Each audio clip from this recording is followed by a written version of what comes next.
honourable members, and a warm welcome to you all at this meeting of the Standing Committee on Agriculture, Environmental Affairs and Development Planning. Ms. Niekerk, are we on air? Can we go? Good afternoon, Chairperson and everybody. Yes, we can start. Thank you very much. Honourable members, as I've said, a warm welcome to you all. A warm welcome also to the officials that are attending, as well as alternate member that has joined us. Honourable members, it is now the 25th of April 2023. It has just gone 1 o'clock, and we are meeting today mostly as a response to the memorandum of agreement that was signed between Dr. Ivan Meyer, our MEC for Agriculture in the Western Cape, and the Secretary of State, Ms. Ross, from the state of California.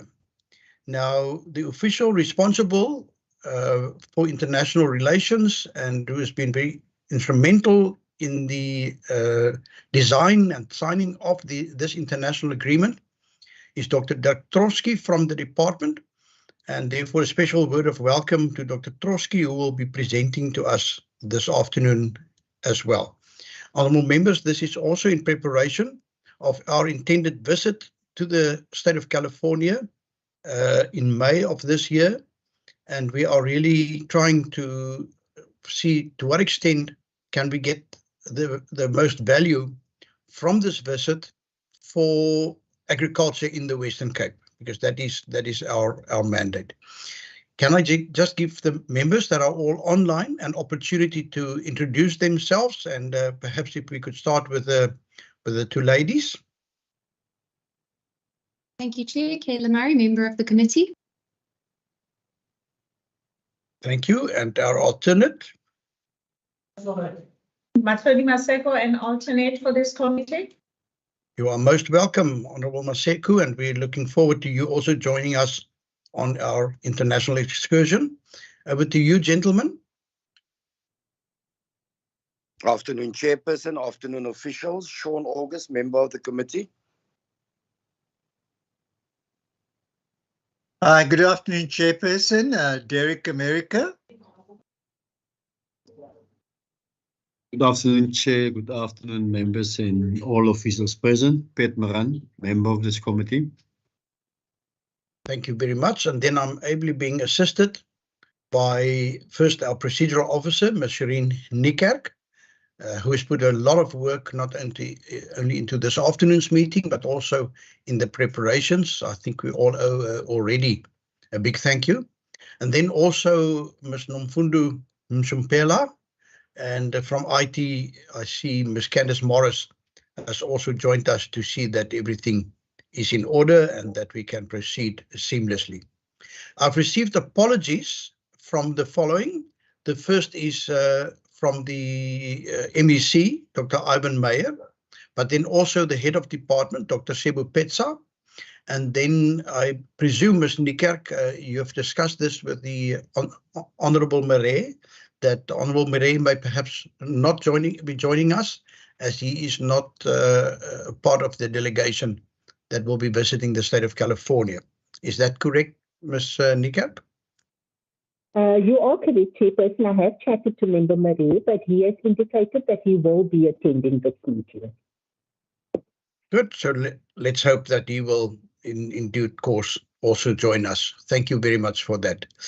Then, honourable members, I've already mentioned the name of Dr. Trotsky. My impression is, Dr. Trotsky, that you will be the only one having to carry the baton today. Is that correct? Chairperson, Honourable Chairperson, yes, I am the only person that has to carry the baton. Can you hear me? Dr. Trotsky, we can hear you, although if you could speak up, it would really appreciate, particularly your start was a bit soft, and I think you may have to perhaps move slightly closer to your microphone or move the microphone somewhat closer to you. But thank you very much for joining us, and also for your preparation for this meeting, but particularly for the months, if not years, of work leading up to the signing of this memorandum of agreement. And with that, I would like to hand over to you for your presentation. Thank you very much. Chairperson, thank you very much. Is this better? Much, much better. Thank you so much. Thank you. First, I need to apologize because I'm actually in Vredendal at a climate change conference. So that is why the connection may not be that good. So, Chair, and I must also indicate that I can't see any hands if there are any questions or interruptions. So please feel free to interrupt me if you deem fit. What I'm going to do is, in the presentation, I've got 4 areas that I want to address.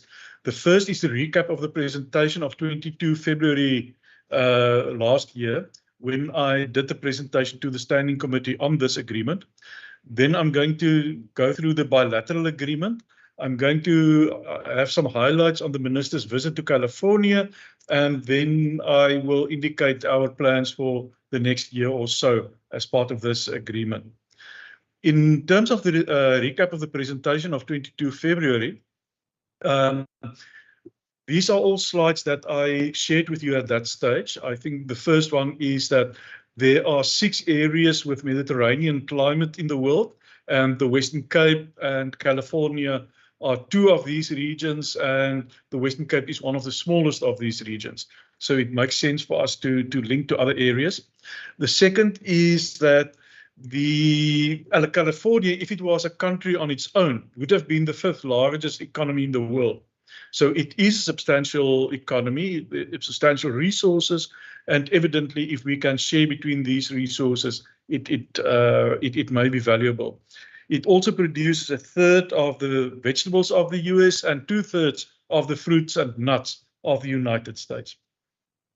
California, despite this abundance, California is drought prone, like South Africa, and this is some pictures from the most recent drought in California, and it reminds us of Theewaterskloof in 2017-2018 during our own drought. So it evidently makes sense to cooperate.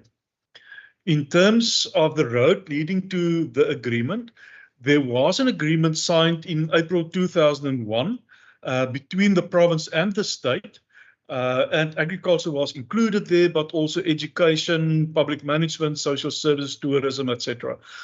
However, this particular agreement became dormant after 5 years because of lack of interest on both sides.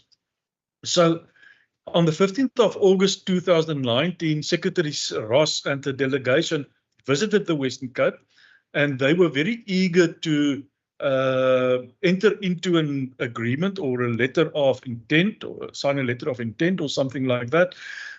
But our argument was, hang on a little bit. We don't want just to sign an agreement. If there is an agreement, we must first see what is worth the while and whether we can do any form of exchange. So, unfortunately, we know that in January or March 2020, there was an COVID-19 breakout. So in that, we had to then stop the whole process, and we could not exchange any people between the California and the Western Cape. But then in October 2020, in lieu of not being able to travel, we did use the modern technology. So we had a water use efficiency webinar between ourselves and California.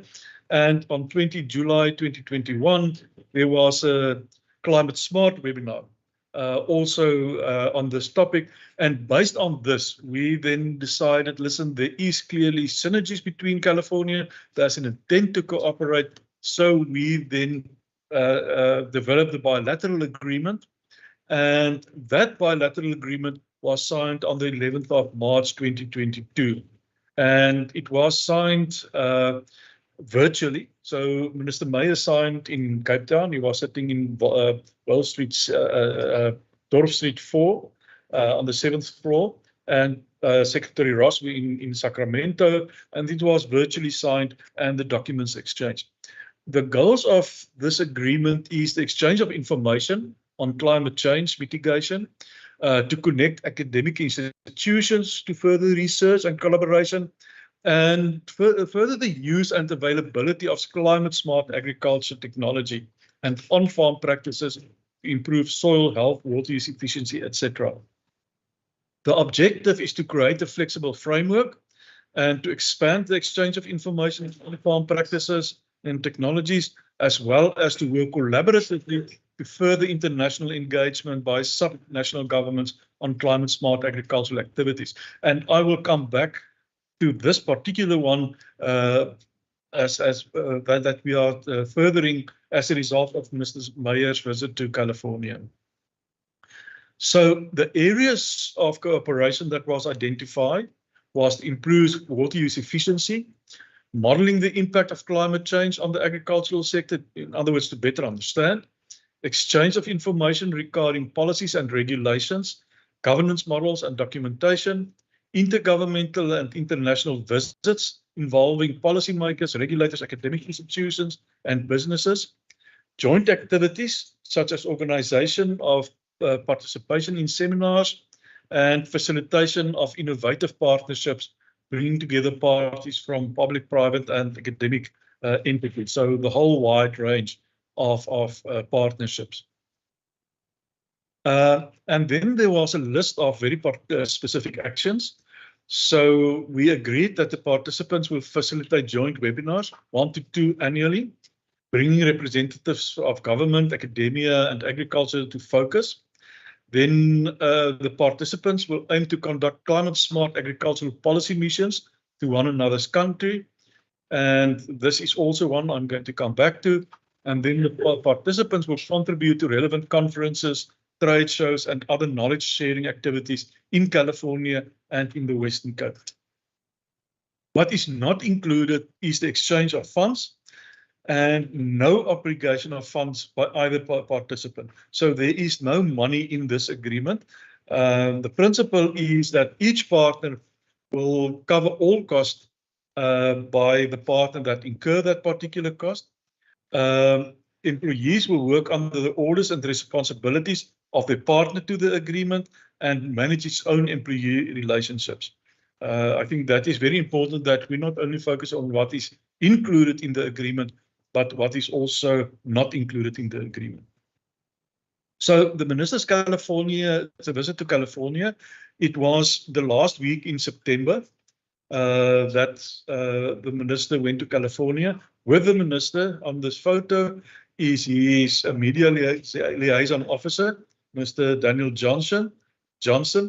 Ms. Asia Peterson, she is the Program Manager for Sustainable Resource Use and Management, and myself had to go with to carry the bags and those sort of things, you know. So we were the 4 people as part of this delegation, and the objective of this visit was to explore the potential of improved water use efficiency, with specific reference to groundwater modeling and remote sensing, modeling the impact of climate change on the agricultural sector, exchange of information regarding policies and regulations, intergovernmental and international visits involving policymakers, regulators, etc., joint activities such as organization of and participation in seminars, and then finally to facilitate innovative partnerships by bringing together parties from public, private, and academic entities.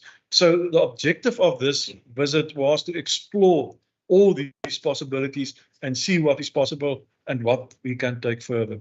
I think one of the challenges in any such activity would be that one try to be over-ambitious.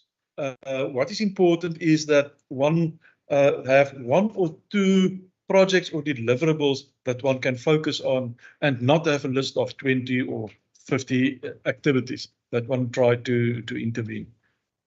So our itinerary, we started on the 26th of September in Sacramento, which is the capital. And in Sacramento, we visited the California Department of Water Resources to talk about water, the State Water Control Board, California Natural Resources Agency, and then we visited University of California Davis, the Davis campus, and specifically there we had a number of interesting discussions on climate change, climate smart agriculture, etc. On the 27th, we visited the Napa farmer market, but also a number of farms in the Napa Valley to explore the sustainability and production systems in Napa. And what came out very strongly from this part of the visit was the immense impact of fires and fire damage and heat stress has on their wine industry, and also the challenges associated with smoke tainting of grapes and the wine in that area. On the 28th, we traveled to Watsonville. There we visited the Bosque Farms. We visited San Luis Reservoir, and we met with the California Strawberry Commission. The 29th, we again in the area of Watsonville, we met with Driscoll's and the Western Grower Center for Innovation and Technology.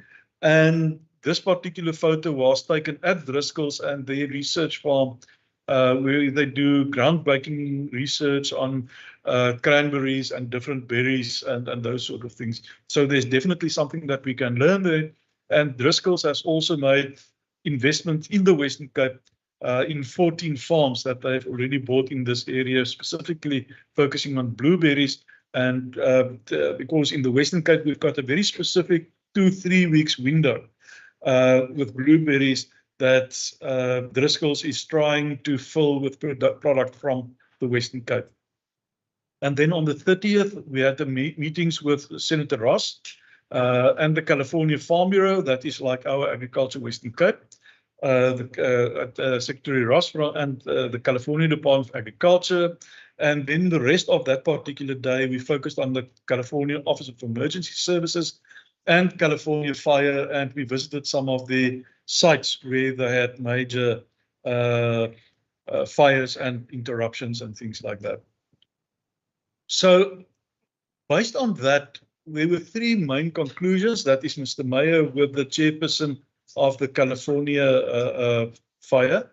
So the main conclusions is that the state of California, there's about 2.8 million jobs. And in addition, it generates $317 billion in direct economic output. The farmers of California are responsible for 20% of total food supply of the USA, as well as more than 60% of all fruit, vegetable, and tree nuts. So it is a major player in the US agricultural sector. What we also find is that wildfires are more prominent in California than in the Western Cape. What the guys in California said that in the past they had a 2 to 3 month fire season that they had to be really careful. Now the fire season is 11 months. So there is almost no break. And what they say is that they experience this as climate change in action. And probably what they are experiencing there is they are only first to experience this. And at a later stage, they expect other Mediterranean regions like the Western Cape to have a similar experience. And one of the very interesting things is the conflict and mistrust between producers and the public environment in California. And the only way I can explain that is to say that in South Africa, or in the Western Cape, the majority of us people living in the cities and in urban areas are first or second generation people that migrated to the urban areas. Whilst in the case of California, you are sitting with the majority of the population in the big centers like San Francisco and Los Angeles, and those people hasn't got that link with the rural areas anymore. So the only thing they see is, listen, agriculture is using 80% of the water, there's drought, we would rather have these scarce resources going to the cities, and there's not understanding of what is the role of agriculture in society. So this is for me something that's very different from our particular experience. The main recommendations from this visit was that the memorandum of understanding between the California Department of Food and Agriculture and the Western Cape Department of Agriculture holds benefits for both regions and should be supported, and there are a number of action steps that we will take forward. I think this is one of the most important things here. It is not an agreement between the state of California and the province of the Western Cape as the previous one. This is between the agricultural components. Then, sorry, there's a spelling mistake. It's not he, it's the meeting between Secretary Ross. It was right at the end, and this proved beneficial. Normally, the tendency is for the senior political officials to meet at the beginning and set the trend, but because we met at the end, we could share our observations and actually get into certain actions that need to happen.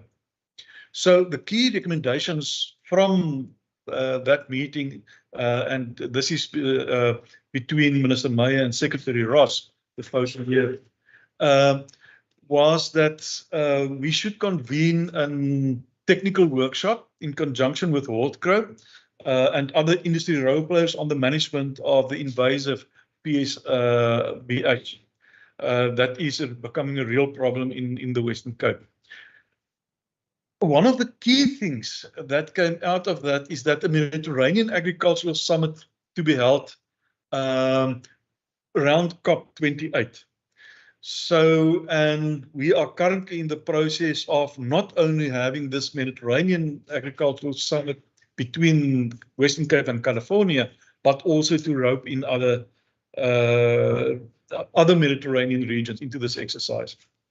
There are opportunities to cooperate in the certification of ethical trade between the wine industry, South African wine industry, and the Wine Institute of California. There is opportunity to provide further technical support for further investment by California in the Western Cape berry industry. I've already indicated the role that Driscoll play in this regard, and then facilitate staff exchanges and knowledge sharing as per the memorandum of understanding between the Western Cape and California. So my last slide is then on the way forward. This is Minister Meyer with Mr. van der Bosch on his farm. So the first major issue that we are taking forward in this year is the establishment of a Mediterranean climate change platform. So we had a preparatory MS Teams meeting with Mr. Josh Eddy from the California Department of Food and Agriculture, who is also the International Relations Coordinator of Secretary Ross, and with other colleagues on establishment of this platform. And it was again confirmed that this is a very positive. From this, we also then had a message from the California Growers Association, from the president of the California Growers Association this morning at the climate change workshop that we are currently interacting. Then Dr. Ilse Trautman, Prof. Stephanie Mitchley from our department, and representatives from DETP and local Department of Local Government. DETP will probably be Karen Shippey, and we are not quite sure who will be part from local government. We'll visit University California Davis and the Salinas areas in preparation of our exhibition at COP28. And then at the Mediterranean climate, at COP28, the intention is to have a Mediterranean climate region side event to start roping in and learn lessons from all these Mediterranean regions. We will also have a further people exchange. Mr. Ari van Ravensquay and Ms. Lee and Bell, who is at the core of our 4th IR and drone intervention. Their intention is later this year to visit University of California Santa Cruz campus, and specifically on 4th IR drone technology. And then we've invited Mr. Mark McLaughlin and Andrew Klein from the California Department of Food and Agriculture to participate in this webinar we are organizing with Hardgrow on the PSHB problem we are sitting with in the Western Cape. So, and then I've also already mentioned the visit by Dr. Troutman and colleagues in June, when they will be visiting California as part of the preparations for COP28. So, Chairperson, thank you very much for this opportunity. And if there's any questions, please feel free to raise these questions. Thank you very much. Well, thank you very much, Dr. Trotsky. And I trust you have a pen or your laptop at hand, and then we'll take a round of questions. Honourable members, as per usual, please pose your questions and not make statements so that we can have multiple rounds. I believe a lot of you have now got further questions, what to look out for, what we can expect, etc. So can I see by a raise of hands, let me just activate the function where I can see that. I don't see any hands straight away. Can I just ask then, Dr. Trotsky, are there specific things that you would like us to look out for? Perhaps differences from our experience here in South Africa.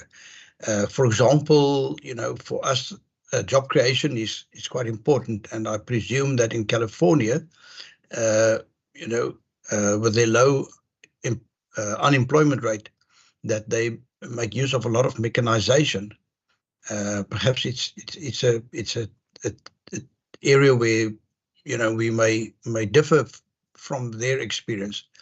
And then the second one, also linked to that, is I do know that there are increasing numbers of South Africans going over to the USA to assist during harvesting seasons, etc. Does that also apply to California, or is that mostly limited to other areas? Because it seems to me that, you know, by exporting our employment, we are actually also assisting the trade-off balance in terms of money then being brought back to South Africa. Those are the two questions from my side. I recognize Honourable Marais and then Honourable Maran. Thank you, Chair. Chair, I am a bit doubtful as to what benefit we derive from all these visits overseas. I haven't been on one. I know it must be quite costly every time to go over, and nobody could tell me what benefits so far accrue to our farming methods. I'd like to see, we've been there in 2019, in 2021, and we again going there. So far, the following projects, based on what we've learned there, has been implemented in South Africa, and it had the following positive results. I don't see anything. I just read about talking, exchanging ideas, exchanging this. I heard nothing about how we can better improve our soil textures. Has this gone down to the farmer? Are the farmers already using it? I haven't been overseas, but I've done a lot of research. I can't go overseas because I don't have the vaccine and I'm not allowed into other countries. But okay, that's another thing. But I want to know what if we learn about groundwater? We need a competent third-party audit and a risk assessment on groundwater issues. Our rivers, our estuaries, we need to manage at source and not at point of impact level what happens to these estuaries. And then I wanted to know about things like biochar. I've read up on biochar, which Lemon and Joseph 2009 came out with the report. It says that biochar has made substantial breakthroughs in reducing greenhouse gas emissions in global warming, reducing soil nutrient losses, and increasing agricultural productivity.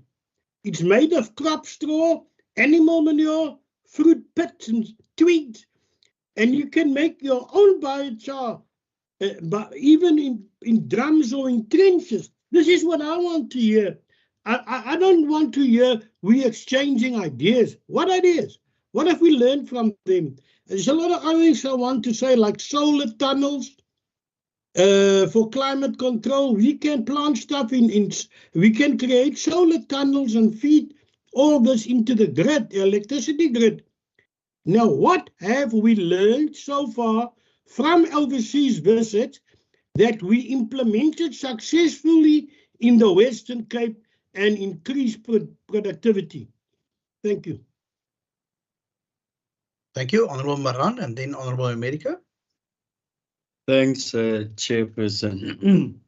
The Honorable Peter Marais, don't have to worry. On our return, we will tell him what benefits this agreement have. Chair, yeah, I just wanted to check with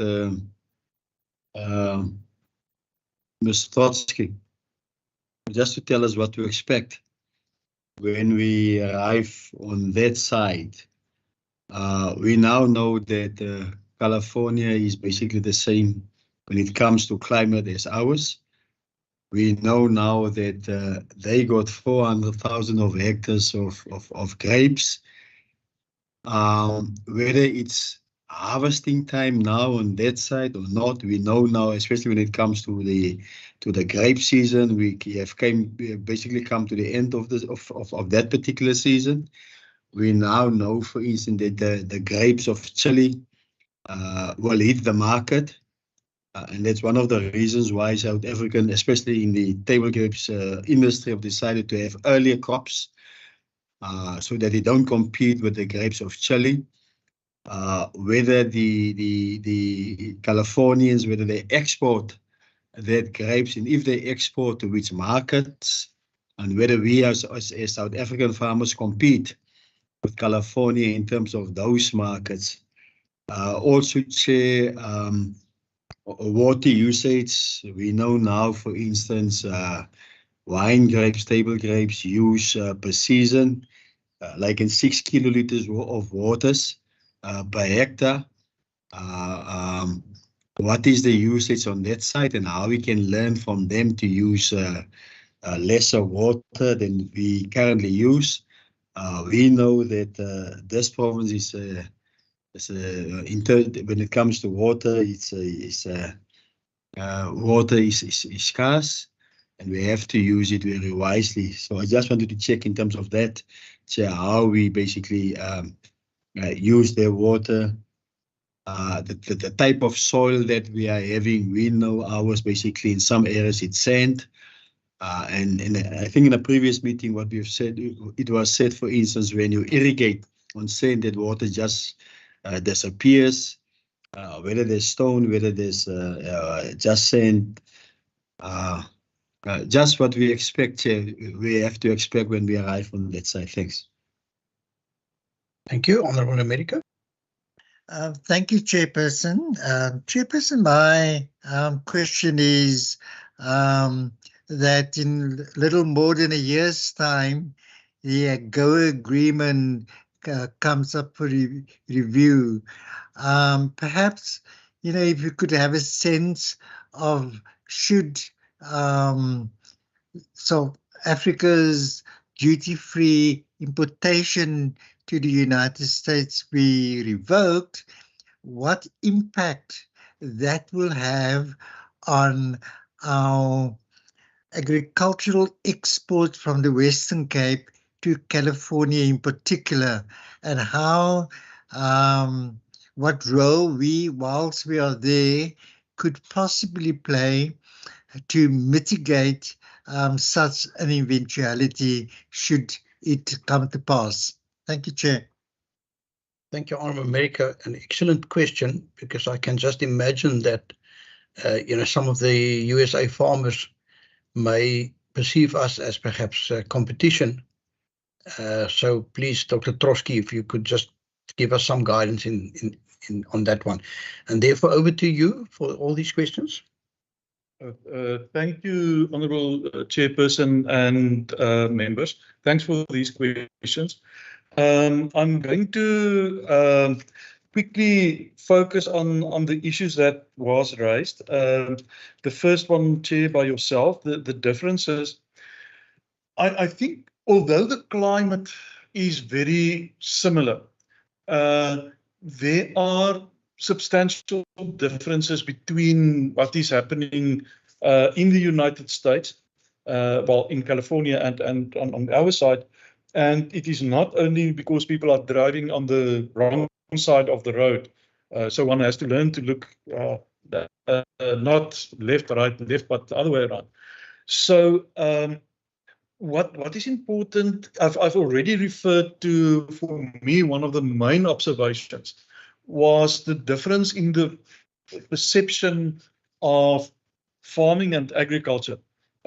We in South Africa, our farmers consider their environment to be very difficult. But I think in California, it is even worse. The negative sentiment from your general urban population towards agriculture. There's very little sentiment for agriculture, and there's continuous conflict on resources and things like that. For instance, in the Napa Valley, about 80 years ago, the council of the Napa Valley took a decision that they are not allowed to be any shops or on-farm processing, or even hotels is not allowed in the Napa Valley. And if it wasn't for that, it would not have been an agricultural valley anymore. So that is I think a major difference between the sentiments between the farmers on this side and in California. The other thing is, of course, in terms of the cost of living, but also the wages. I know that, well, in California, the minimum wage is $15 per hour, and in that translate into very expensive minimum wage that everybody has to be paid.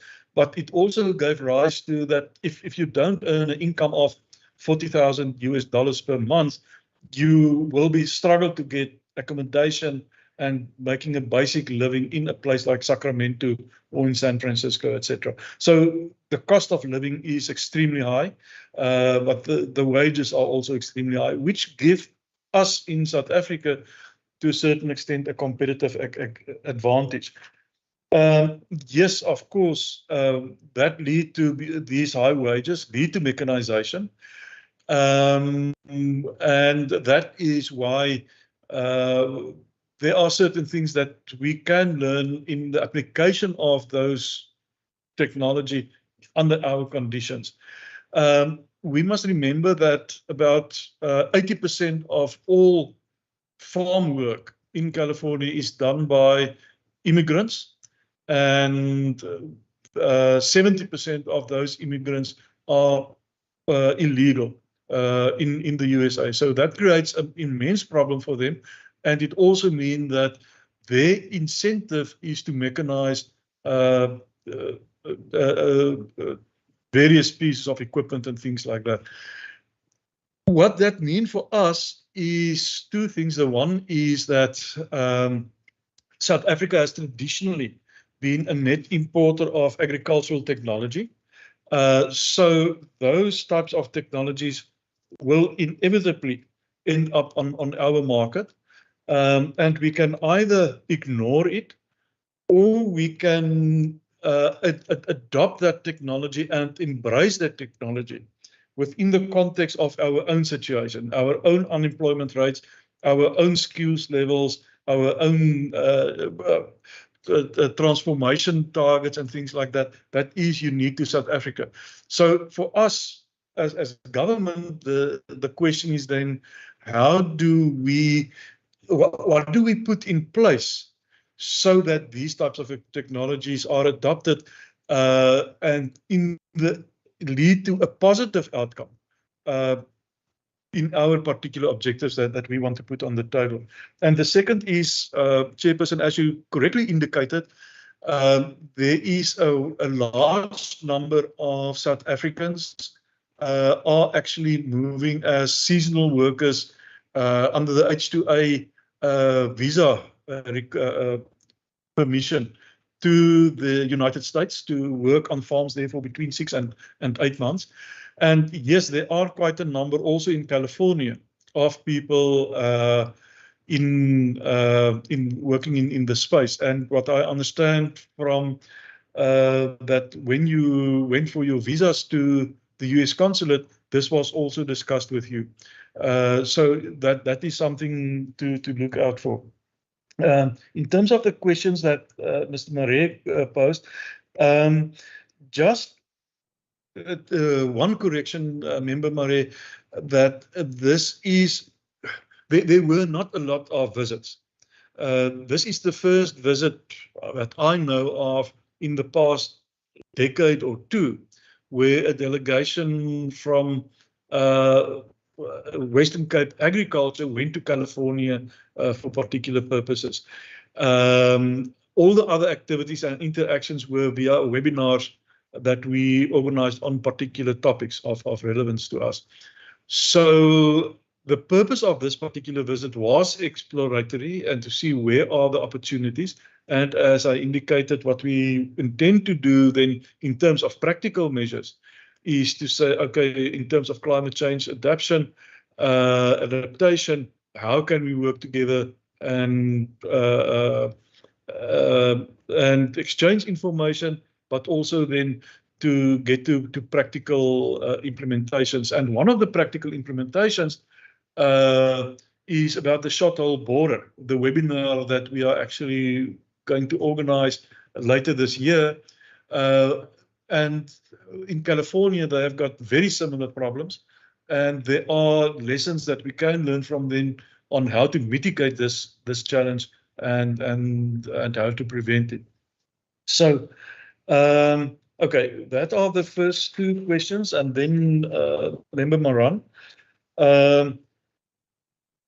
Okay, to a certain extent, your question is similar to that of the chair in terms of what aspects can you expect there. In terms of the seasons, they are opposite to ours, where we've just finished we are now in autumn, they are in spring. So at this stage, you will have budding vineyards there, not yet harvesting time, that comes later, but probably, certain vegetables and your stone fruit, I think, will be close to harvesting time when you will be arriving in California. They've got a lot of nuts, and I think the harvesting time for nuts will also be approaching when you are there.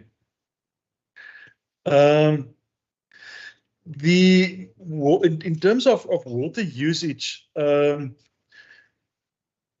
okay, in terms of exports, I think one of the things or the positives about California is that because they are Northern Hemisphere and we are Southern Hemisphere, we are actually complementary, which is different from areas like Chile and Australia, which are also in the Southern Hemisphere. We are competitors on the international market. So in the case of California, there are certain, because we are 6 months out of synchronization, there are certain areas that we can jointly supply. And this is one of the reasons why Driscoll's then has bought 14 farms in South Africa. So that because there are certain times in their production season that only South Africa can provide blueberries. And their intention is to create a global market 12 months a year and to supply this global market. So from that perspective, we are working with them and in association with them. In terms of water usage and water rights, one of the lessons that we've learned is that their water rights environment and water acts is much more complex than ours.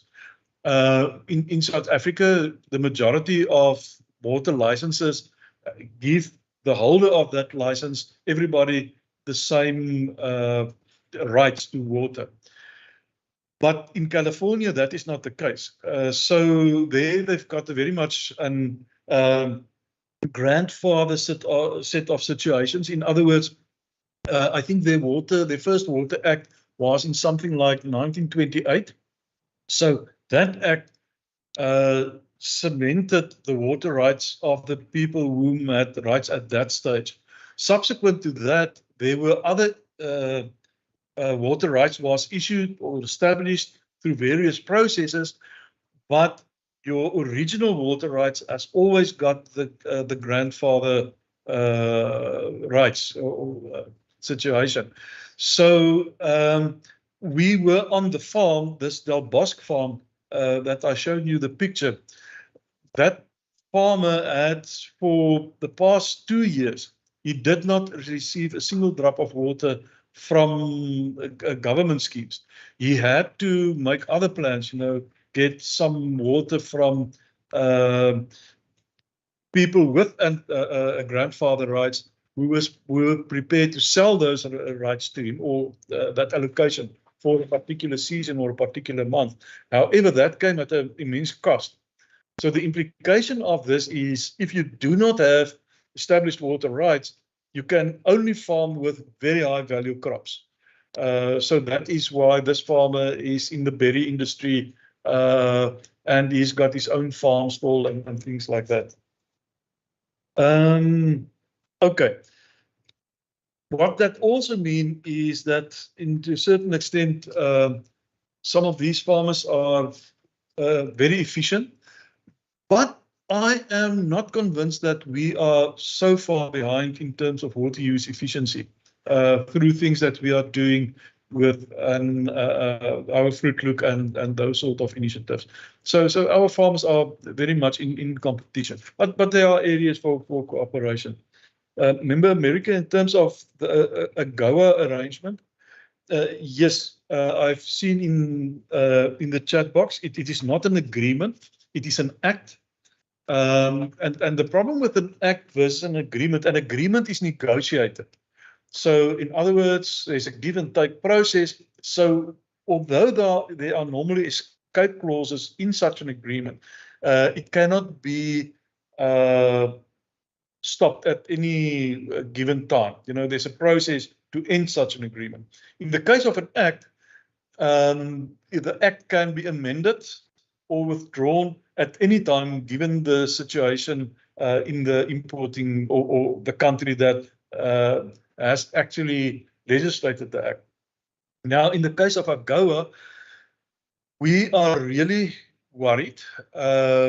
Particularly, we know that South African wines, particularly agricultural products, our wines, our citrus, our fruit, receive immense benefits under the AGOA Act, but also motor cars and car parts and those industries receive benefits under AGOA. At this stage, the chances, I think, is not very favorable that our preferences will be extended when it comes up because every 10 years, the preferences under AGOA need to be revisited, and it is to happen within the next year or two. And we are worried that our preferences will not be extended due to various reasons. And one of the reasons is South Africa's international stance at this stage regarding a range of different matters. So what we have done, and I didn't mention it, actually the Premier of the Western Cape has written a letter to the Governor of California, and Minister Meyer took that letter with him and he handed it over to Secretary Ross and asked Secretary Ross to hand the letter to the Governor of California. And with the request that California should use the influence at the national level during this AGOA processes to ensure that our benefits under AGOA gets extended. So, and I think to come back to your question, as Parliament, you will engage, I presume, with the state legislature in California, and this may be in as a follow-up of that letter that was written by our Premier, and as a multi-party delegation, it may be something that you could consider doing. So that is my take on the questions, Chairperson.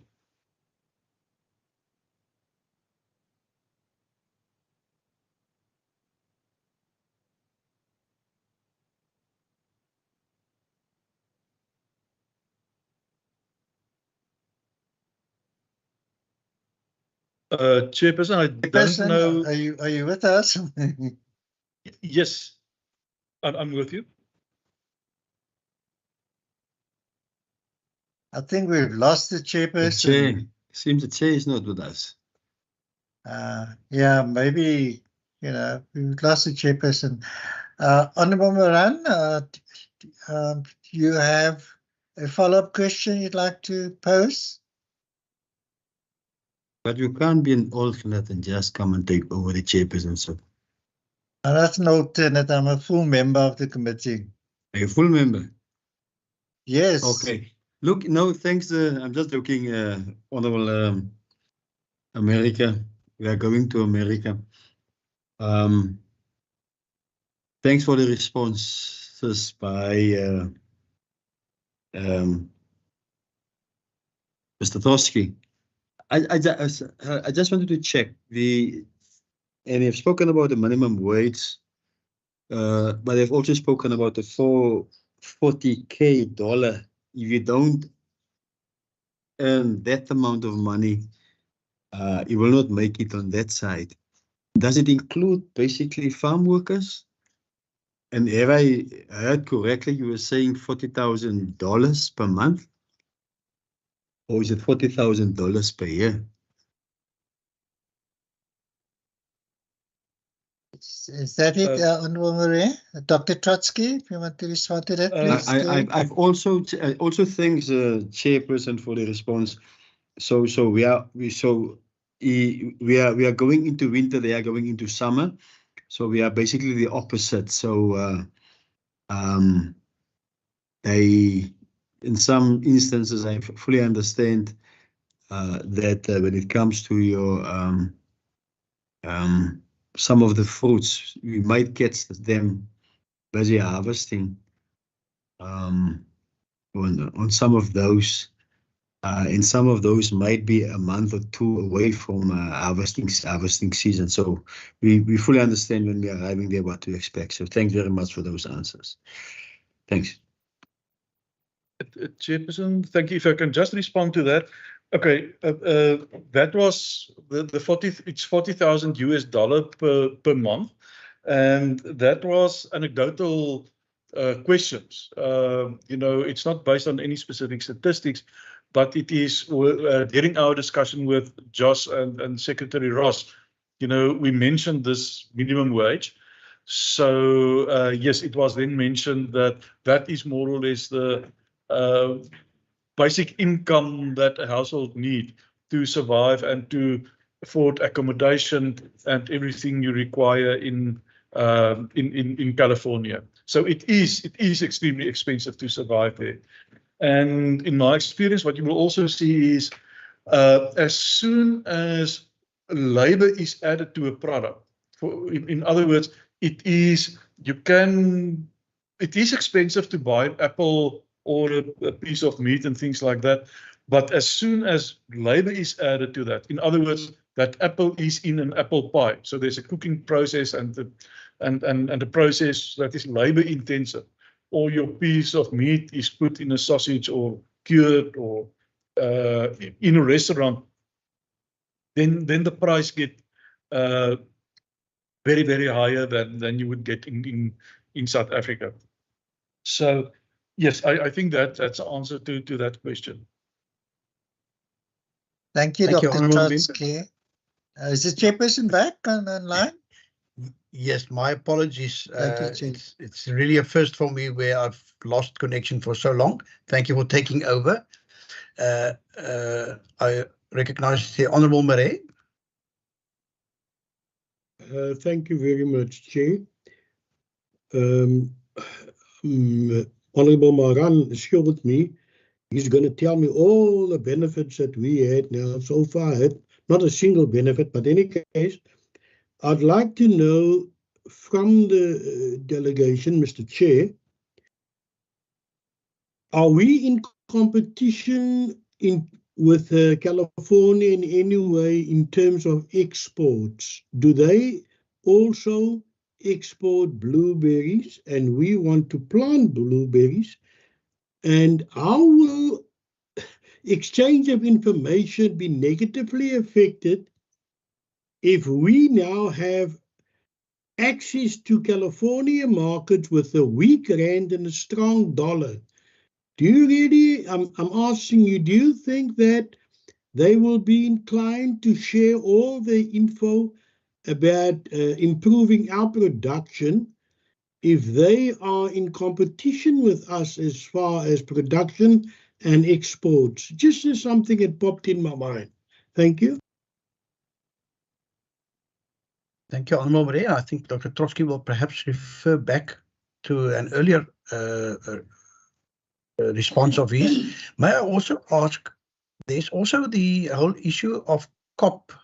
In the past, when I inquired from our MECs, we as a province were not involved in those discussions, yet it seems to me as if there is some interaction with the state of California regarding COP28 or in preparation of the next round of talks. Perhaps, Dr. Trotsky, if you would be so kind as to tell us a little bit more, what is the thinking behind this, what do you hope to achieve, etc. I saw another hand going up and then down again. Shall we first hand over to Dr. Trotsky? Thank you. Over to you, sir. Chairperson, thank you. Yes, in terms of the question by Honourable Member Marais, because we do produce similar products, but because we are Northern Hemisphere, Southern Hemisphere, it makes sense for the Californians to actually we are not in competition in a number of markets, but we are actually supporting the market throughout the season. In certain cases where you've got products with longer shelf life, like for instance wine, that is available right throughout the year. Yes, there are competition, but it is interesting to note the cooperation that is actually taking place between our wine industry and the wine industry in California. And the offer was extended by one of the farmers in Napa Valley that we can exchange interns during the harvest season. So in quite a number of instances, some of our winemakers within our winter season go to California or to Germany, somewhere in the northern hemisphere, and do a harvest there in terms of to learn and also contribute. So yes, there are competition, but there is also cooperation to a large extent. I think it's not cutthroat in that regard. In terms of COP28, yes, we normally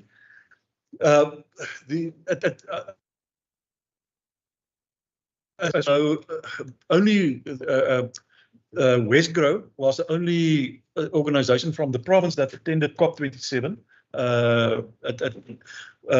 But we intend to have at COP28 a bigger footprint. And now when I say we, it is us and California. So that is why Dr. Troutman and her colleagues will be going to California, and specifically they will be visiting UC Davis and as well as the Department of Agriculture in Sacramento, and to get a better action plan for this COP28. It will not be at COP28 itself because that is regulated organized at quite a different international level, but there's a number of side events around COP28. So the intention is then one day to have a side event next side or next to COP28, and then to invite the other Mediterranean regions to participate in that event, and basically to give the purpose of that is to share experience, but also to share best practice on what work in certain areas and what others don't. What is also important is that California is busy with the process of developing a database of best practices. And in that database, for instance, a lot of our work on minimum tillage, etc., that we are doing, Fruit Look, those initiatives can be incorporated in that.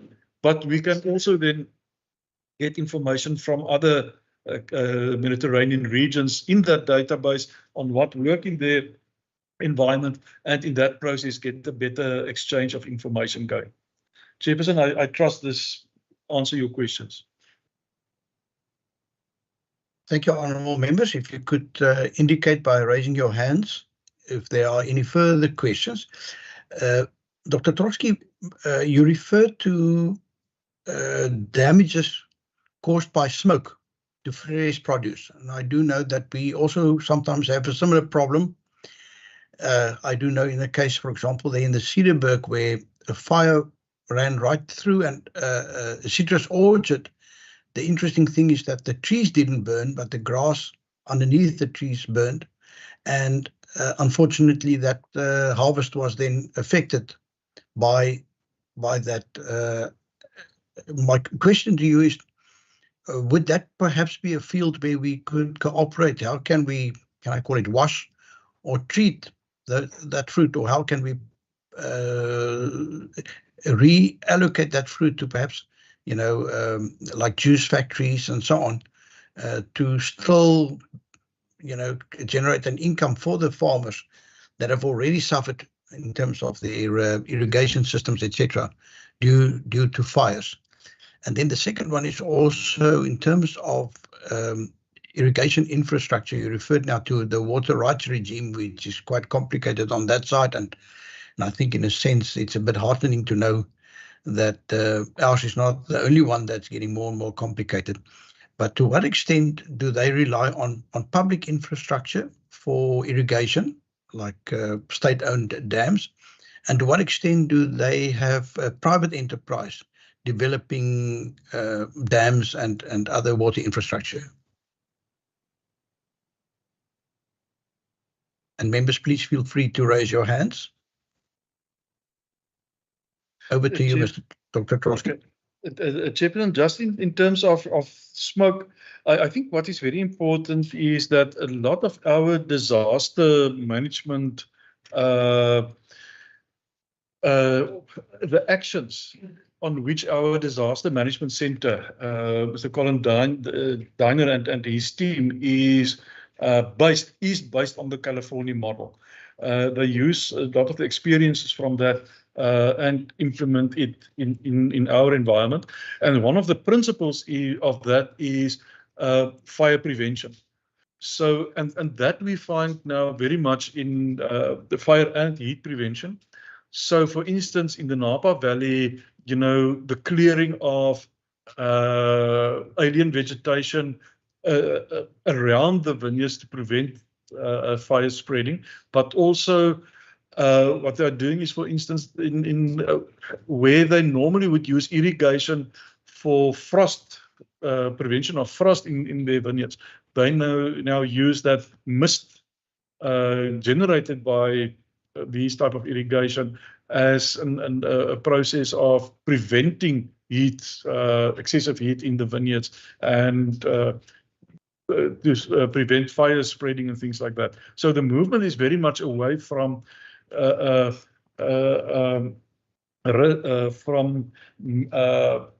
combating fires, but preparing or preventing fires. What they've also done in terms of the wine is the smoke contamination of wine. We haven't had at this stage. There were few areas where there was smoke close to a vineyard, but we do not really have that same impact of smoke contamination of the grapes and the wine at this stage. If that do happen, I'm very sure that we will be able to learn a lot of lessons from them. In terms of irrigation infrastructure, yes, there are a number of government irrigation infrastructure, and they've got major canals running from the Rockies in the north, state water schemes all the way down to Los Angeles, and that is the areas where most of the conflict is also between agriculture and the urban areas. Because the urban areas say, listen, that water from the Rockies in the state government schemes should actually go to urban purposes and not to agriculture. The real problem in agriculture is that they are mostly making use of groundwater. And water license, there isn't a central water licensing system in California. So each county have their own set of rules and allocation of water rights, etc. So at this stage, certain groundwater resources are oversubscribed by up to 80%.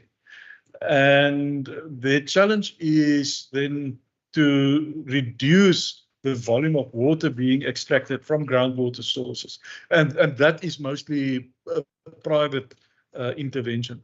I don't know of any, yes, there are state government schemes, but I don't know of any major privately funded water schemes that is in California. I hope I answered the questions. Thank you very much. And I do recognize a number of hands at the moment.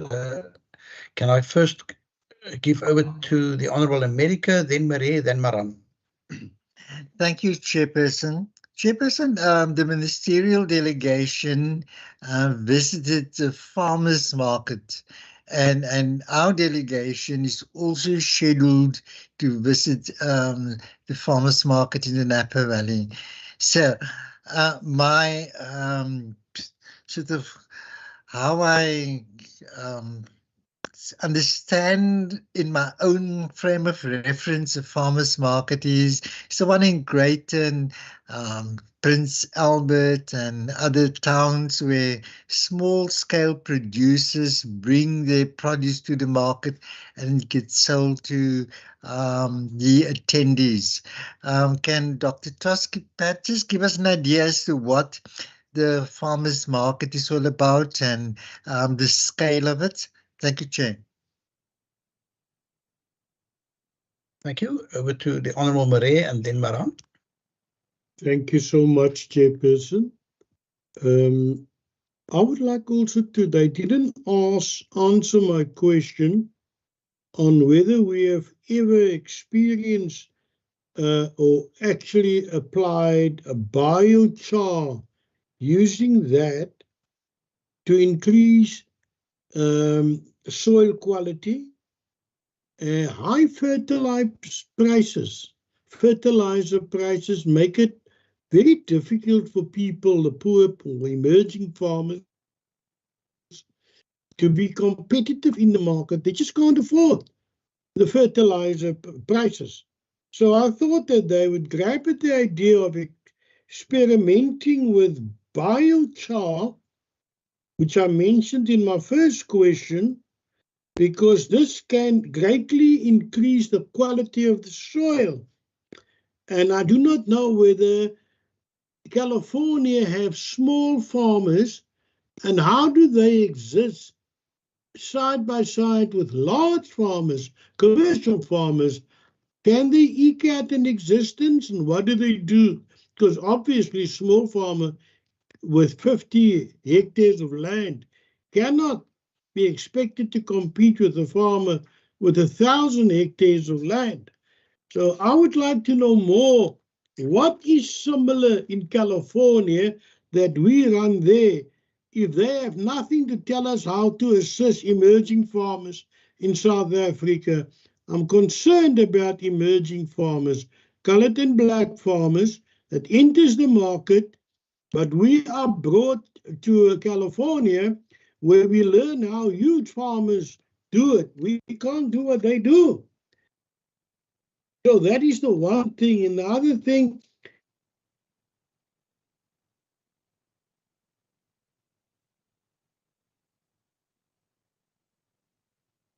Honourable Marie, And yeah, We've lost contact. We've lost contact with you, Honourable Marais.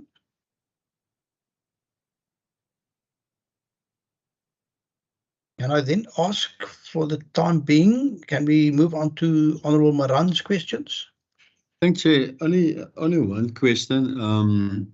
You've spoken about fire or smoke damages. I just wanted to check with Mr. Trotsky and whether this issue came up.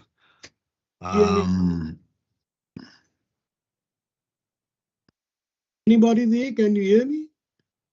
Can hear you now. Oh, Honourable wow, Marais, you were cut off. Oh. Honourable Marais, you were cut off.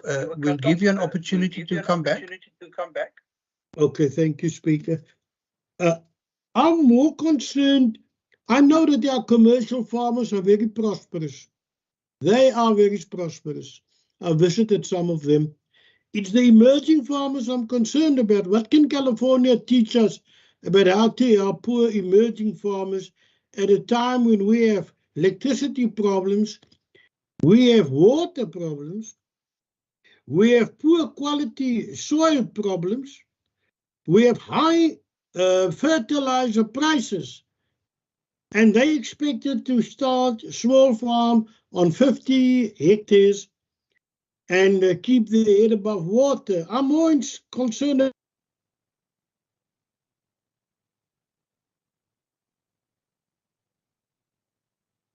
I think we've lost the Honourable Marais again, but I think we got the gist, or Dr. Trotsky would have gotten the gist of his question. Honourable Marais, we've lost you, but I think we got the gist of your question. The important part, Dr. Trotsky will respond to. Thank you. Thank you very much. Your connection has become unstable. Okay. Good. Then the next one was the Honourable Maran. Yeah, thanks, Chair. My question is whether they experience the same problems, and it leads to the issue of smoke damages, where, and especially in the area where I'm residing, and I think in your Portable, Pakketberg area also, and in a way also to the Northern Cape, where farmers, the table grape industry, say at the end of winter, for instance, pre-season, where they burn tires to deal with the issue of frost. And I think you know exactly what I'm speaking about, Chairperson. Where some of these fires burn tires to create that layer of smoke to make sure that their crops at the beginning states, that they are not basically exposed to frost and basically impacted on the type of harvest they will have during season time. Whether maybe they experience the same, and if, what are they using to reduce basically that challenge that we are facing as South African farmers, especially when it comes to table grapes. Thanks. Thank you. Before you respond, I see the Honourable Marais' hand has gone up again. I apologize, sir. It is a previous hand that you saw. Sorry. Thank you. Thank you. So you can proceed, Dr. Trotsky. Honourable Chairperson, thank you very much.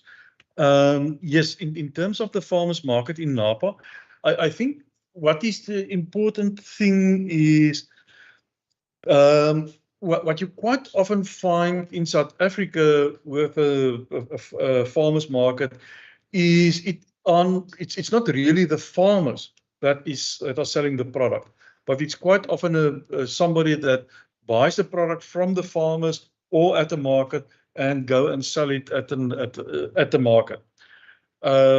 While in the case of the Napa Valley farmers market, the farmers are actually registered as farmers. So they check themselves and say, listen, the honey that's being sold here or the fruit being sold here it is actually produced on the farm of the person that is standing behind the store. So that is the biggest. That is why it's the Napa Farmers Market, and why it is so well received in that area. Yes, they do have an area where they've got value added products. So those are not necessarily the farmers that do it, but it may be, for instance, somebody that buy meat from a farmer and make a pastilla or something like that, where it's a value added process. But in the Napa Valley, it is much more focused on the farmers themselves to release or to sell the products. What we should not underestimate is the vibrancy of these types of markets in South Africa. I think if you go in the rural areas, in every rural area in South Africa, every town in South Africa, there's quite often a market that is on a Saturday or over the weekend, or sometimes in between, where they sell certain products. So it is also vibrant in South Africa, but I think what makes this Napa Valley market very unique is the fact that it is actually the farmers whose product is there.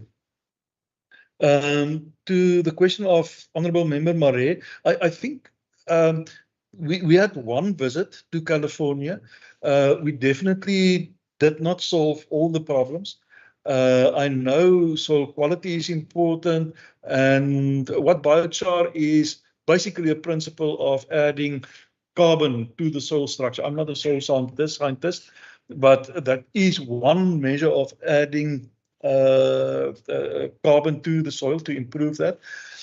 In South Africa, or in the Western Cape, that is why we've got initiatives like minimum tillage, where we don't want to remove the stubble from the wheat fields. We want the stubble to remain on the wheat fields, because that is also a way of adding carbon to the soil. And our soils are fairly carbon deficient, particularly when you go into the fynbos areas. There is not, it's low levels of carbon, and your fynbos don't want high levels of carbon. So that is an issue, but unfortunately we do not have all the answers.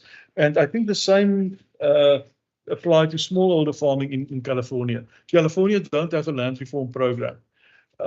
They don't want to achieve our objectives of transformation, where we say, listen, because of historical processes, we need to establish new farmers within this particular environment. I don't think we will get the answers to that question in California. We need to be, to a certain extent, this is a uniquely South African program.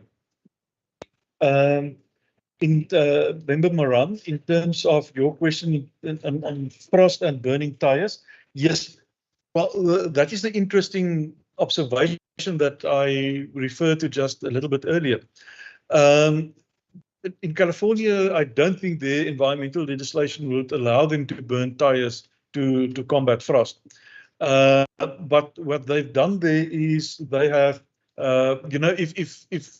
if your plants is irrigated, if there's water, then there's less opportunity for frost to settle in a particular environment. So traditionally, they would have mist, this fine sprayers that create a mist over your plants or over your vineyards, etc.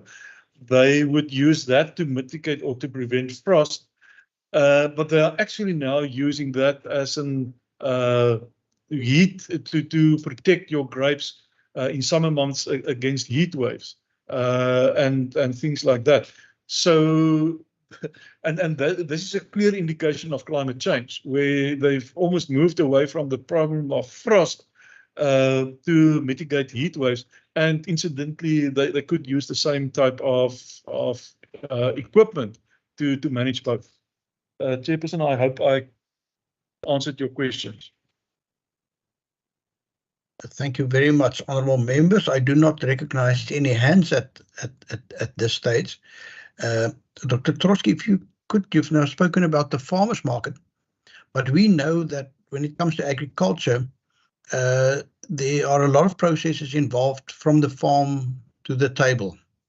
And I believe they have also a similar program where they follow the distribution chain from the farm to the table eventually.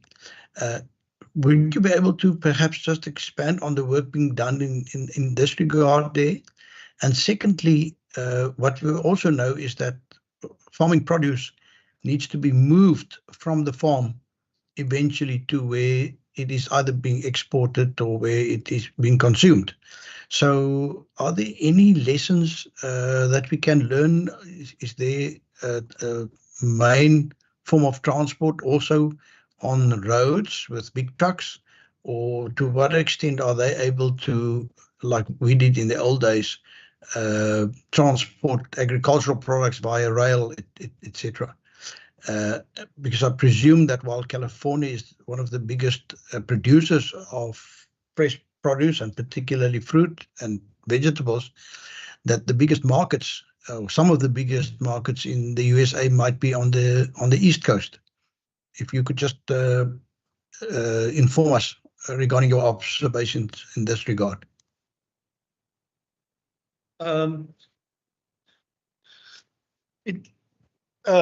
Okay.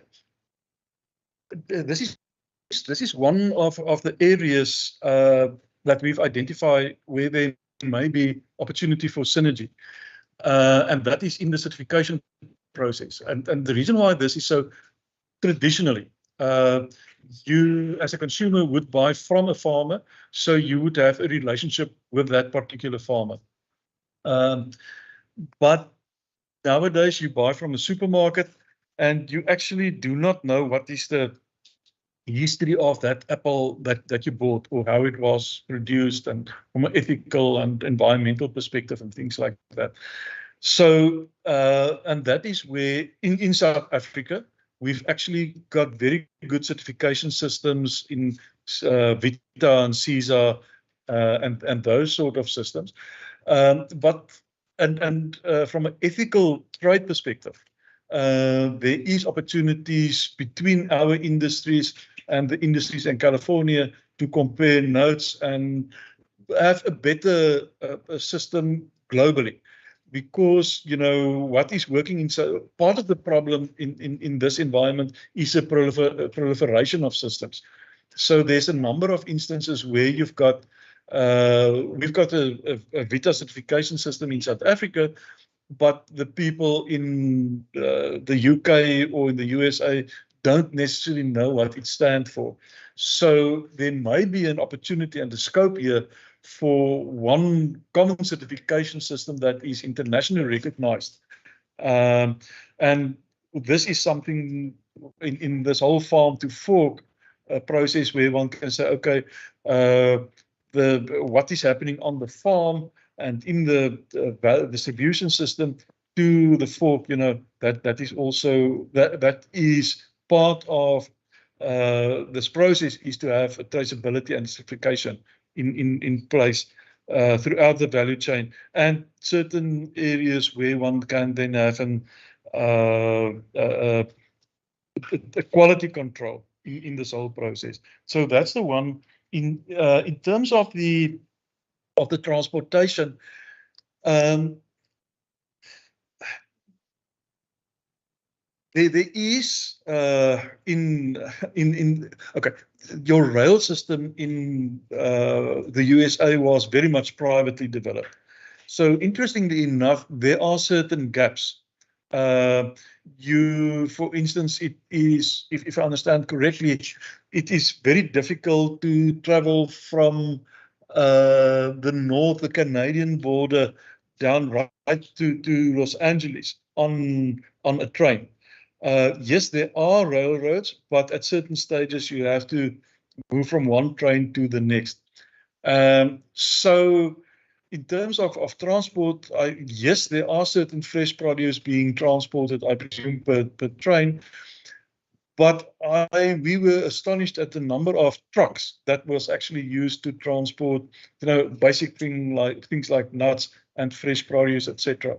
So, okay, evidently we did not make a study of the transport system and how this is happening in California, but that was just an anecdotal observation that there are just as many trucks on the road in California than there are in the Western Cape and in South Africa. What I'm not able to confirm what percentage of the produce is being moved by truck and which by rail, but truck is definitely also still an very important aspect or element in California. Good, thank you very much. Honourable members, I do not see any further hands, and then I wouldn't like to keep Dr. Trotsky any longer from his conference than what is needed. So from my side, and I speak on behalf of this committee, I believe, Dr. Trotsky, thank you very much for your presentation, for your responses, and as I've said before, for the hard work behind the scenes over many years to foster those relationships. I just want to give the Honourable Murray my absolute assurance that I believe that we are where we are today because of cooperation between nations and the sharing of information between nations and even between generations and so on. So I sincerely believe that even if it's around the teacup during a conference, that the sharing of that information will eventually benefit, hopefully, South Africa even more than the state of California, but that this visit to California and the exchange of information, and particularly the groundwork that have been done, that this will eventually lead to research and the advancement of agriculture in the Western Cape. So thank you very much for your work in that regard. And honourable members, I trust that we all now feel a little bit better prepared, briefed by Dr. Trotsky in order to add even more value by the kind of questions, by the kind of observations that we will be making, and by the aspects that we will be including in our formal report after this visit. So Dr. Trotsky, thank you very much. Honourable members, we've been going for an hour and a half. If I may ask you just for a short break. Yes. Chairperson, just from my side, we want to express our appreciation for your interest in the work that we are doing, and thanks for this opportunity of sharing it with you. And from our side, all the best with your visit to California. Thank you very much. Thank you, and I hope those relationships will be strengthened through this visit. Honourable members, can I propose that we break for some 10 minutes? We still have a number of issues to deal with, and documents that we need to approve. We also need to just have some practical arrangements regarding next week's visit to the consulate of the USA for the visa applications, etc. So please remain online, and I'm looking forward to seeing you in, shall we say 14:37? Chairperson, can I just ask a question? Yes. Can't we continue because, I have load shedding. I don't know if I'm going to be able to last for another hour. Okay, that's good. I was actually something happened to my UPS on this side, so we have similar but opposite challenges. But yeah, if you're still happy to continue, honourable members, let's continue then. Thank you very much. Ms. Nikak, if you would be so kind just to start preparing to beam up. Honourable members, are there any resolutions that you believe you would like to propose flowing from the presentation that we've received today? I recognize the Honourable Murray. Chairperson, I would very much like the committee to consider my proposal, although I am one person on this committee and they can overrule me. But it's vitally important that we get to the crux of the matter. We're sitting with poor soil quality. We're sitting with a shortage of water, arid areas. We have emerging farmers that's getting impatient, and we need to do something. So I would like us to have a resolution to say that there must be investigation into the benefits of biochar, implementing this system where we take waste material and make to reduce soil nutrients, we bring it back into the soil. This is made of crop straw, animal manures, fruit twigs, leaves, even food leftovers. They're all used to manufacture this carbon component, which is put into the soil, and it takes away the salinity of the soil. The soil is very sour in some places. That's the one thing about biochar method. And the second one, I want us to say that we must look at solar tunnels, sir. Solar tunnels, we cannot do, the farmers cannot be served by electricity. We must use our own solar tunnels and for climate control. And when we produce fruit and tomatoes and issues like that, and we can even feed some of the excess power produced into our grid. So those are the two things I think, sir, that I would like. I don't know how you can formulate it. Shireen is far more competent than me to formulate a resolution that sounds intelligent. But I think the biochar, BIOCHAR, and the solar tunnels. And also we need strict regulatory control so that informal settlements are not established above our water aquifers, because it contaminates, the seepage contaminates our underground water if humans are allowed to live above it. So those three are the things I think is critical if we as a committee.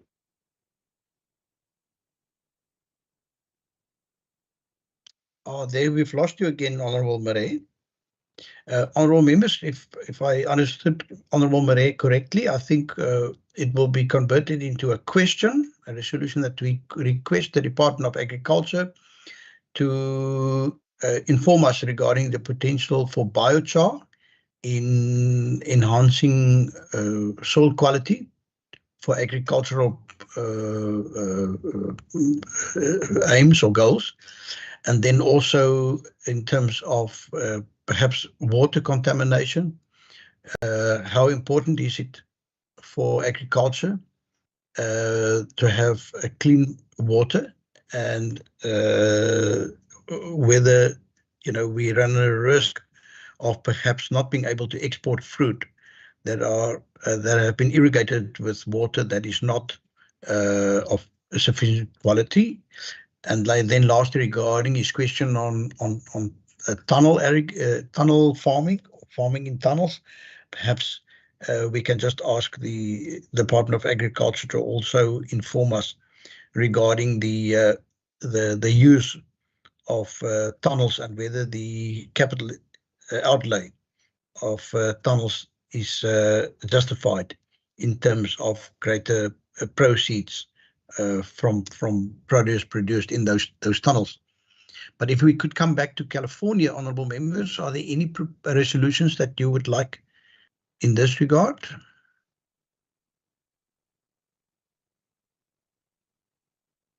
May I propose that we then, as a resolution, thank the Department of Agriculture for their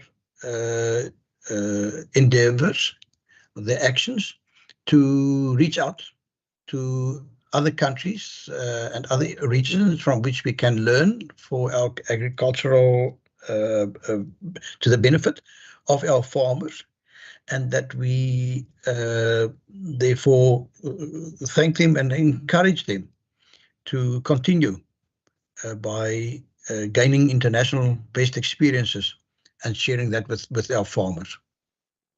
In the absence of any hands, I'm going to move on to the next point on our agenda, and that is the approval. Can we first, are you ready with approval to flight the minutes, Ms. Niekerk? Yes, Chairperson, there we go.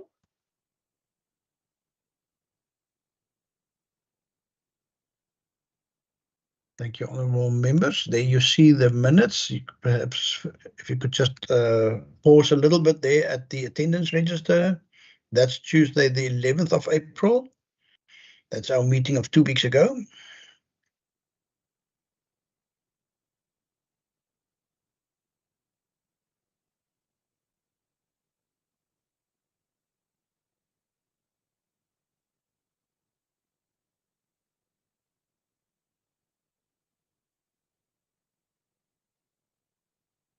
Thank you very much, honourable members. I'm awaiting proposals to adopt or amend these minutes. Honourable America. Chairperson, I move that we adopt the minutes. Thank you.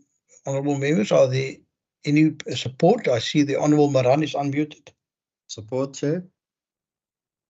Thank you very much. I take it then that unanimously adopted. Thank you very much.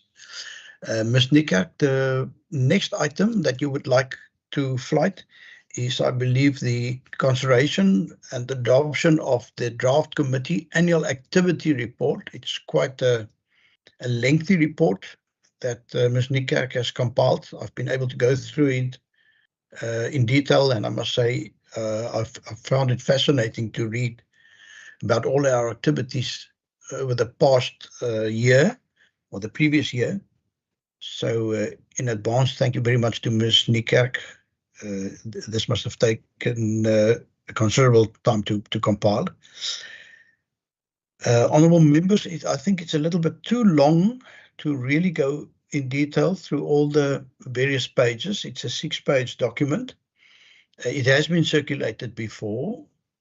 Is there any amendments that you would like to propose? Something that you perhaps picked up as items that we need to amend? I recognize the Honourable America. Chairperson, no amendments. I wanted to move that we adopt the activity report. Thank you very much for that proposal. It's been welcomed. Anybody that would like to support that proposal? Support, Chair. Thank you. Thank you, Honourable Maran. Much appreciated. And I take it then that this report is also unanimously then adopted. Thank you very much. The third document is the business plan as at the 25th of April, as today's date. Now, the business plan, honourable members, is a bit of a view into the future as to our activities, what would be required of us, and particularly the budgets that may be required. We do expect quite a number of pieces of legislation to come our way, and there you see some of those. And obviously that may lead to public hearings, to advertisements, and etc., which we need to provide for in terms of our budget. So if I can present that to you, honourable members, perhaps if Ms. Niekerk wouldn't mind just going down to the last page. So I've said this is a bit of planning for us. That's it. There you see it. Honourable members, I think what is important for us to note is that our budget allocation for this financial year is already a highly improved one on what we received a year ago at this stage. But if we must also include all the expenditure to deal with the expected legislation that we think would be coming our way, that is the cost, almost 500,000 additional costs that we would have to provide for. Without that, we are way within budget. So unfortunately, these are, as Ms. Nicker calls it, the two unknowns that makes it challenging to accurately predict or project the expenditure. And one is that we don't have the dates for a referral of NCOP legislation to us. And then obviously, depending on the legislation, the public participation process that the committee decides on, if we're going to fly to George, etc., we will be trying to combine a piece of legislation that we believe speak to the same stakeholders, etc., to try and be within budget. But can we present this document then to the committee section and also to the finance section of the provincial parliament on behalf of this committee, and say this is how the future might look if we look at the tea leaves? Any support for that? Support, Chair. Support, Chairperson. Wonderful, thank you. Support, I Chair. see a number of hands, also that of the Honourable Maseku and Murray, and I heard the voice of Honourable August and Maran, as well as America. So it seems to me that's very much a unanimous support for that. Thank you very much, honourable members. That brings us then to the next item, which is general. Ms. Nikak, perhaps if you could just inform us about next week's visit to the USA consulate for those members that will be joining us on the California excursion study tour. Do we meet in Westlake? No. I'm not sure if I put it on the group, if an email went out, that it is on the 4th of May, that is Thursday. Ahmad has advised that we do not go with our individual vehicles because of security restrictions in Westlake. So what I have done is I've arranged for transport from the legislature building that morning. We will depart at 7 o'clock and then come back to the legislature again. That's on Thursday, the 4th of May. And then I think Dr. Trotsky did say, and that was a request that came through from the consulate, that after our interview, that we then just spend 15 minutes there for officials to brief the delegation on the visa for agricultural seasonal workers. And that's all the information I have at the moment. Thank you. Thank you. So the briefing could be either in the combi or at a suitable venue there close by. It would I recognize Honourable. Pardon, Chairperson, it would be at the consulate's office, so they'll just take us to a separate room for the briefing. Excellent. Thank you so much. And you have all our official passports with you, because obviously the passports need to be there. I have all the official passports, all the visa applications. I have all the information. The members, the documents, the members don't need to worry about that. I have everything with me.